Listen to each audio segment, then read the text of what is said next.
The interstellar silence of Sector 47 was shattered by the ripple of emerging vessels, the fabric of space folding around the mass of humanity's fleet as they transitioned from the abstract velocities of hyperspace to the harsh reality of real space.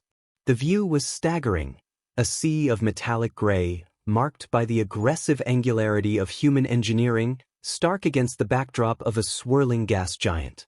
At the heart of the fleet, the flagship Endeavour emerged, its presence as commanding as its firepower.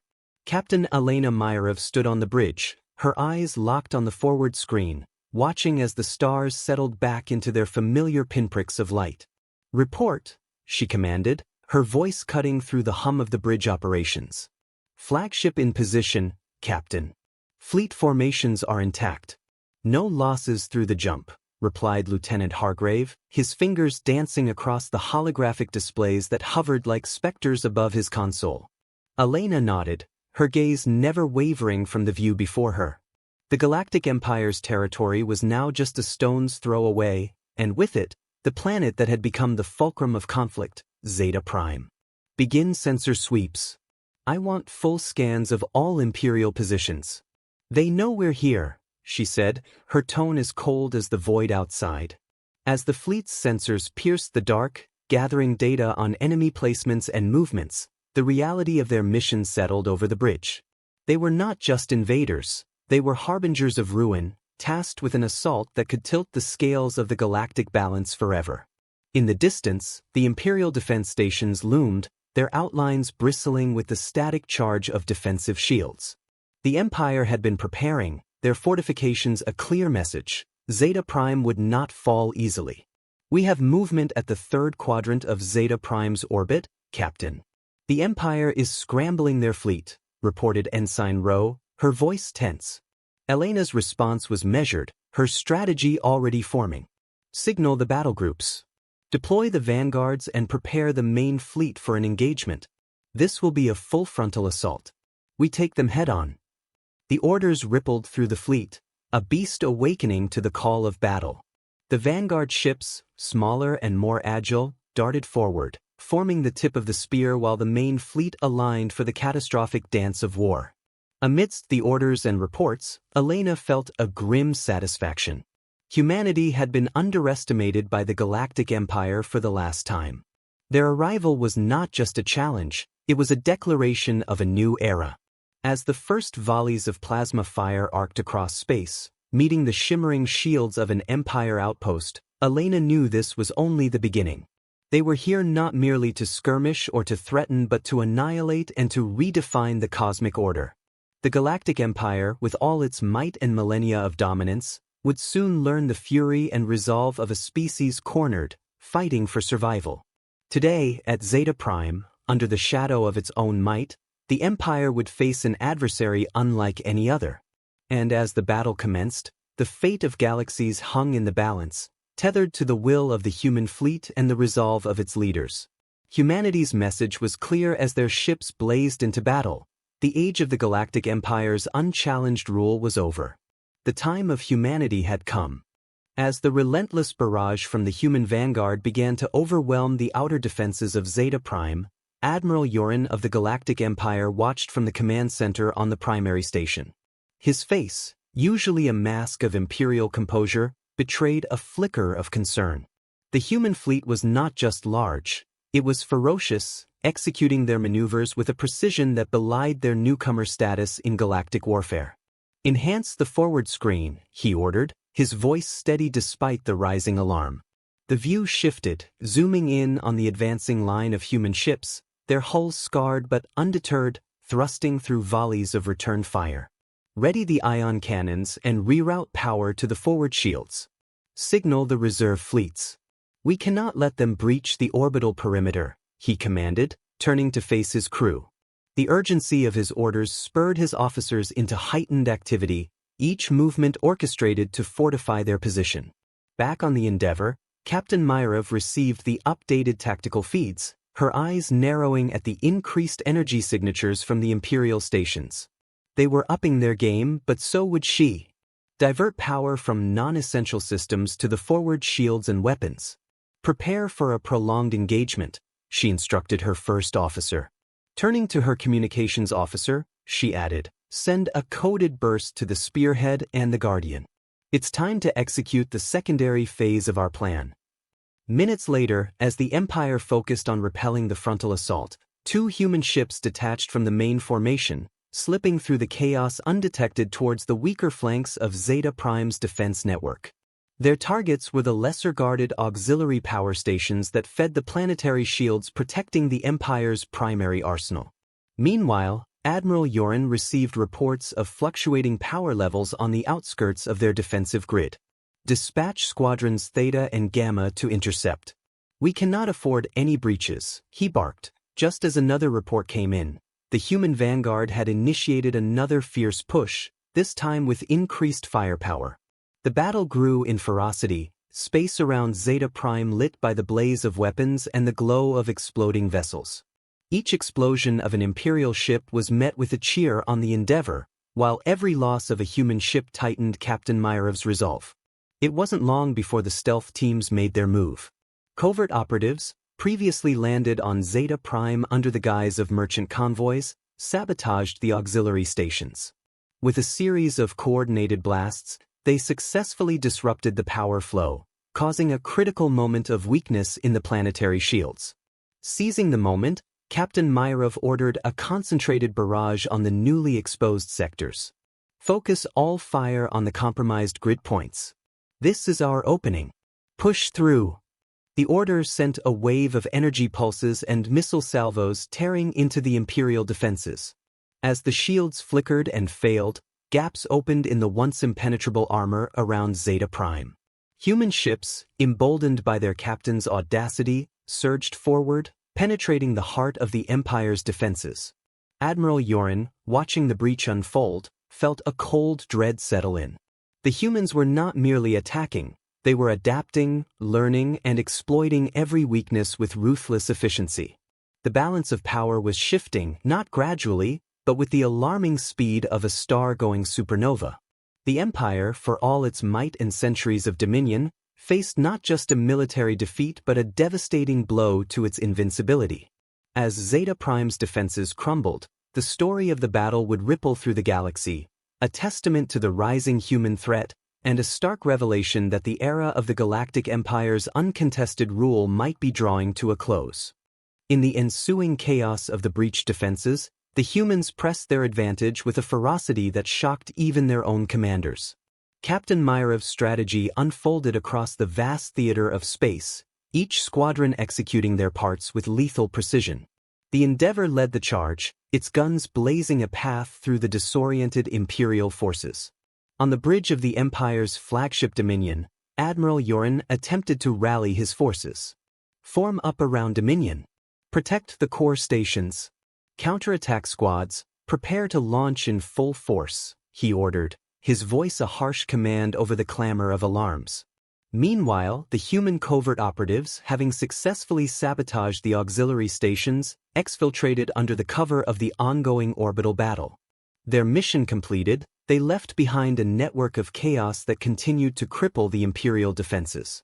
As the Dominion organized a desperate counteroffensive, the Endeavor and its accompanying fleet initiated a series of hit-and-run tactics, designed not only to inflict damage but also to test the remaining strengths and probe for further weaknesses in the Empire's strategy.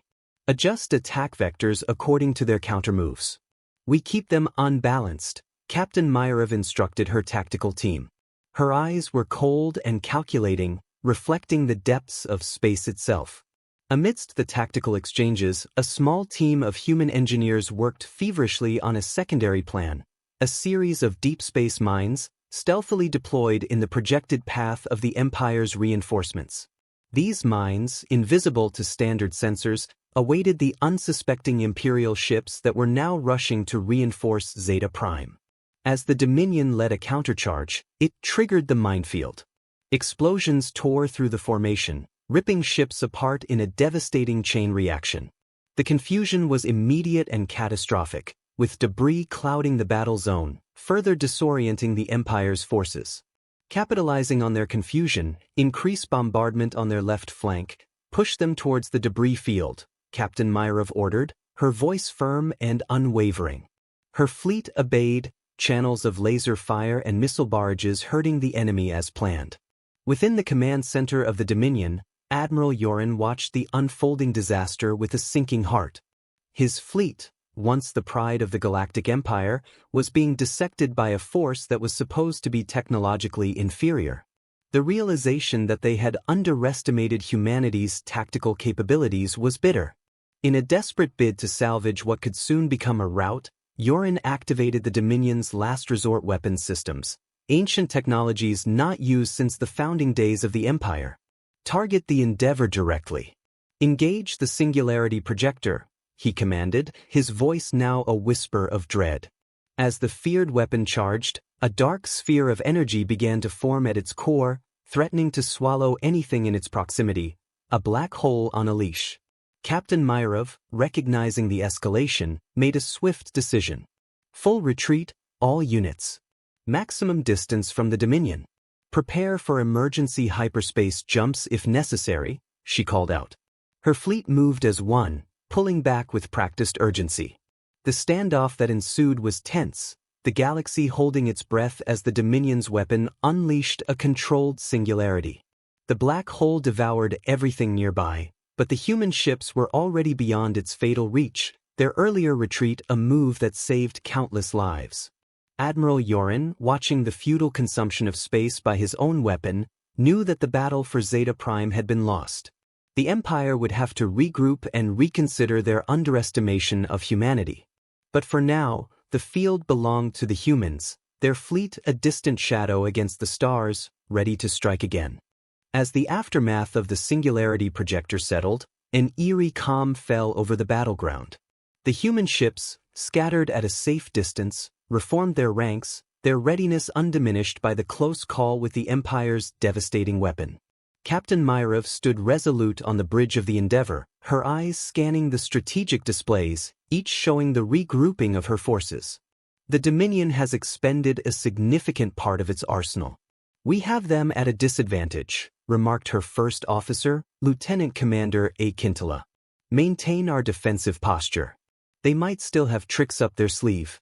Dispatch scout drones to monitor any unusual activity around the Dominion and the remaining Imperial fleet, Captain Myrov ordered, her mind racing through the next steps of their operation. Back on the Dominion, the mood was grim. Admiral Yoren faced the reality of his fleet's limitations, his crew's morale shaken by the formidable human response. Repair what we can. Recall all surviving ships to form a defensive perimeter around Zeta Prime.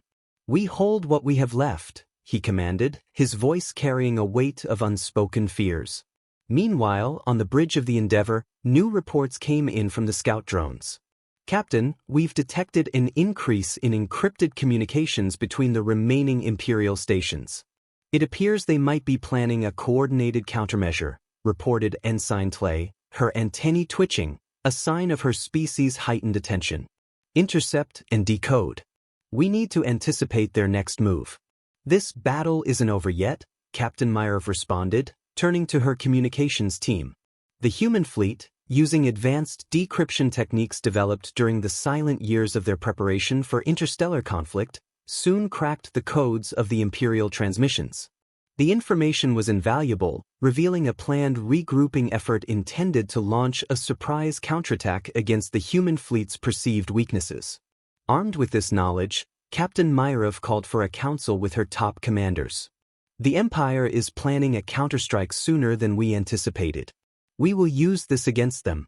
Prepare all battalions for a feint retreat, drawing them into Sector Gamma 4, she strategized, pointing to a nebula-rich area on the star map, ideal for ambushing the advancing Imperial ships. As the human fleet seemingly withdrew, the Imperial forces, buoyed by their decoded plans, pursued with renewed vigor, unaware of the trap being set. Admiral Yoren, sensing a shift in the tide, pushed his ships forward. This is our chance to turn the battle. All ships advance. The trap was sprung as soon as the Imperial fleet entered the nebula. Suddenly, the nebula lit up with explosions of blinding light and crippling electromagnetic pulses. The hidden human ships, equipped with EMP technology, unleashed their ambush, quickly disabling many of the Imperial ships which became easy targets for the human gunners. Fire at will. Target their main reactors. Disable their ships, don't destroy them. We need prisoners to negotiate terms, Captain Myrov ordered, her voice echoing sharply across the Endeavor's bridge. Caught off guard, the remnants of the Imperial fleet scrambled to respond, their ships crippled by the EMP onslaught and unable to retreat due to the damaged navigation systems. Admiral Yorin, aboard the Dominion, realized the direness of their situation. Cease all forward movements. Defensive formations. We must protect what's left. As the battle turned decisively in favor of humanity, Captain Myrov prepared her next steps carefully. With a significant portion of the Imperial fleet incapacitated, she opened channels for negotiation, ready to leverage their advantageous position. Establish communication with Admiral Yorin. It's time we discuss terms of their surrender, she stated, her face set in a mask of determination, as the Endeavor hovered victoriously over the disabled ships of a once unassailable empire, now humbled and awaiting the mercy of humanity. The communications link between the Endeavor and the Dominion crackled to life, establishing a tenuous connection through the debris-filled void. Admiral Yorin's haggard face appeared on the main screen of the Endeavor's bridge, his expression one of resignation mixed with wary respect. Captain Myrov, he began, his voice hoarse, the strain of the battle evident in his tone. You have bested us today. What are your terms?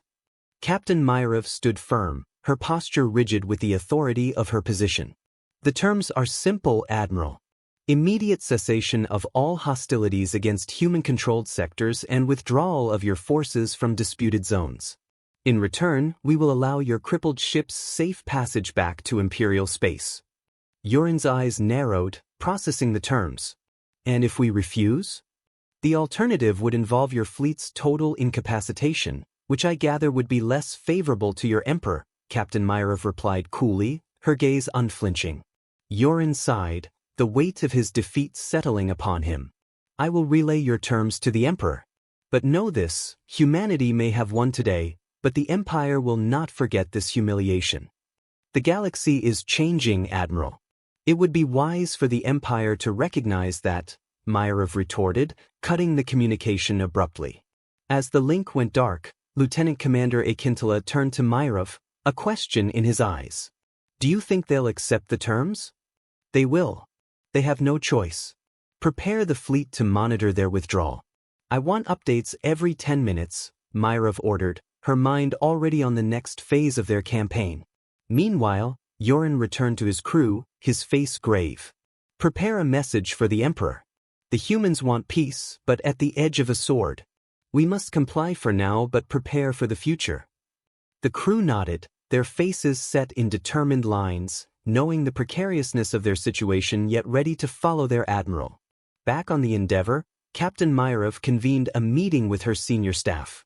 The Empire will retreat for now, but they will regroup. We must use this time to strengthen our positions and continue our advances. This war is far from over.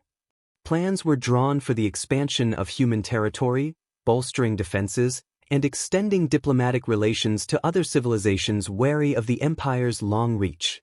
Humanity would need allies in the coming conflicts, and Myrov intended to be well prepared. In the following days, the Imperial fleet slowly withdrew from the contested zones, their movements closely watched by human scouts. Each Imperial ship that limped back towards their own borders was a testament to the new power dynamics in the galaxy. On distant worlds and in the hushed corridors of power across the galaxy, the news of the battle and the negotiations spread like wildfire. Humanity was no longer an emerging force. It was a key player in the galactic arena, capable of challenging the might of the Galactic Empire. As the galaxy watched, waiting to see how the balance would shift, Captain Myrov reviewed her ship's readiness for the next encounter. The Endeavor and its fleet stood ready, a symbol of human resilience and ambition, steering the course of their destiny among the stars. As the dust settled from the recent skirmishes, the political landscape of the galaxy underwent subtle yet significant transformations. Captain Myrov's negotiations and the visible retreat of the Galactic Empire's fleet had emboldened other planetary systems and lesser empires to re-evaluate their positions and alliances. The ripples of change initiated by humanity's assertive stand were now spreading far and wide. In the command center of the Endeavour, Captain Myrov convened a session with her advisors to discuss these new developments. The holographic map in the center of the room glowed with various colors, each representing a different faction or empire. The Zeltrons and the Archonids have both expressed interest in forming an alliance with us. We need to consider the strategic benefits of these alliances carefully, she stated, pointing to two systems glowing prominently on the map. Lieutenant Commander Akintala chimed in. Aligning with the Zeltrons could give us access to their hypergate networks, significantly cutting down our fleet mobilization times. However, the Archonids' weaponry technology could prove invaluable given their advancements in quantum torpedo design. Myrov nodded thoughtfully. Set up diplomatic meetings with both parties.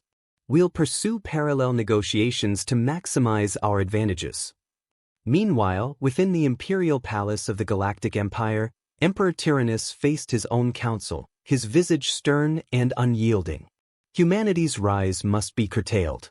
We cannot allow them to consolidate their gains, he decreed, his fist slamming down onto the ancient stone table, sending a slight tremor through the room. Your Majesty, perhaps it's time to consider more covert operations. We could incite unrest within their new territories, slowing down their expansion, suggested Grand Vizier Malker, his eyes gleaming with a mix of fear and cunning. Prepare the black operatives. Discretion is paramount. No direct engagements, the Emperor commanded, his directive clear and without room for interpretation. Back on the Endeavour, as Captain Myrov prepared for the upcoming diplomatic missions, a secure transmission from an anonymous source was routed to her personal console. The message was cryptic, a simple set of coordinates with a timestamp. It suggested a meeting, far from prying eyes. Sensing the gravity of the situation, Captain Myrov decided to investigate personally. She piloted a small, unmarked shuttle towards the rendezvous, a remote asteroid field where any meeting could be concealed from standard surveillance. As she navigated through the asteroids, another ship, sleek and barely visible against the cosmic backdrop, approached. The hatch opened, and a figure cloaked in shadows emerged to meet her in the neutral space of her shuttle's airlock. I represent a faction within the Empire that sees benefit in a truce with humanity. The figure spoke, their voice distorted to mask their identity. But we seek assurances that your expansion will not destabilize our sectors. Myrov, unfazed by the cloak and dagger theatrics, responded firmly, our goal is not conquest but stability. We're prepared to offer mutual defense pacts and trade agreements to those who genuinely seek peace. The figure nodded, their stance relaxing slightly. I will convey your message. Expect a formal communication soon. With that, they departed as silently as they had arrived. Returning to the Endeavour, Myrov felt the weight of leadership more than ever. Each decision could tip the delicate balance of power. But she was resolute. Her vision for humanity's place in the galaxy was clear, and she would navigate the treacherous political waters with the same tactical acumen that had brought her this far. As the galaxy stood on the brink of a new era, the Endeavour and its captain were ready to shape its course, one negotiation, one alliance, one battle at a time. In the deep corridors of galactic diplomacy and the silent void of space, Captain Myrov's strategic acumen reverberated, setting the stage for a new era. As the Endeavour traversed the vast interstellar distances between emerging allies and potential foes, Myrov's thoughts were on the broader implications of their actions. Each move on the galactic chessboard not only reshaped borders but also redefined relationships. The communications console beeped softly, signaling the arrival of a formal missive from the faction within the Galactic Empire that had secretly reached out. The message confirmed their acceptance of humanity's proposed mutual defense pacts and trade agreements, a significant victory for Myrov's diplomatic efforts. This is a turning point, Myrov acknowledged to her command team as they gathered around the holodable. We now have a foothold within the Empire's influence, a testament to our growing influence and a beacon for other systems considering their options. Her next meeting was with representatives of the Zeltrons and the Archonids. The talks were held on neutral ground, aboard a diplomatic vessel orbiting a peaceful garden world. Both species, though wary of each other, showed a keen interest in the technological and military support that humanity could offer. "We welcome your fleet's protection against the Empire's aggressions," the Zeltron representative spoke, his voice smooth and diplomatic. "In return, we offer access to our hypergate networks, as well as our cultural and medicinal advancements." The Arcanid delegate, a more reserved and calculating figure, added, "Our quantum torpedoes can be manufactured in your shipyards. This technology, combined with your tactical prowess, would be advantageous against any threats." Myrov nodded, sealing the alliances with a firm handshake, a human gesture both species had come to recognize and respect. "Together, we'll create a balance that the Empire cannot easily upset. Let's look to a future where our children can know peace." The return journey to human-controlled space was marked by a flurry of strategic deployments and fortified positions along the new borders. Myrov's fleet was busy, not with battles, but with building space stations, defense platforms, and communication arrays. But peace, as always, was a fragile veneer. Reports of skirmishes along the outer sectors soon reached Myrov, suggesting that the Empire was testing their defenses, probing for weaknesses. Each incident was met with a measured response, showcasing humanity's readiness to defend its new allies without escalating into full-blown conflict. In the midst of this, a surprise communication from Emperor Tyrannus himself came through. "Captain Myrov, your actions have reshaped the galaxy. Let us meet to discuss a lasting peace," the message read, his tone one of reluctant respect. The meeting was to take place on a space station in the neutral zone, a location both symbolic and practical. As Myrov prepared for the summit, her crew sensed the historic nature of what was unfolding. This was more than diplomacy. It was the acknowledgement of humanity's rise from isolation to a major galactic player. When the day of the meeting arrived, Myrov stepped onto the neutral station, her uniform impeccable, the weight of her mission evident in her stride. Facing her across the negotiation table, Emperor Tyrannus displayed a rare smile. "Captain Myrov, it seems we are destined to make history today," he stated, extending his hand. Myrov accepted the gesture. "Emperor, let's make it a history that favors all our people." The discussions that followed were intense and historic. Terms were drafted, lines were drawn, and commitments were made. The treaty that emerged was a blueprint for coexistence, a mutual recognition of sovereignty and a pledge to resolve disputes through dialogue rather than war. As Captain Myrov returned to the Endeavor, navigating through a galaxy now dramatically altered by her leadership, she felt a profound sense of accomplishment and an even greater responsibility. The future was unwritten, and the stars, once distant and cold, now seemed a bit warmer, a bit closer. Humanity was not just surviving, it was thriving, shaping the cosmos in ways once unimaginable.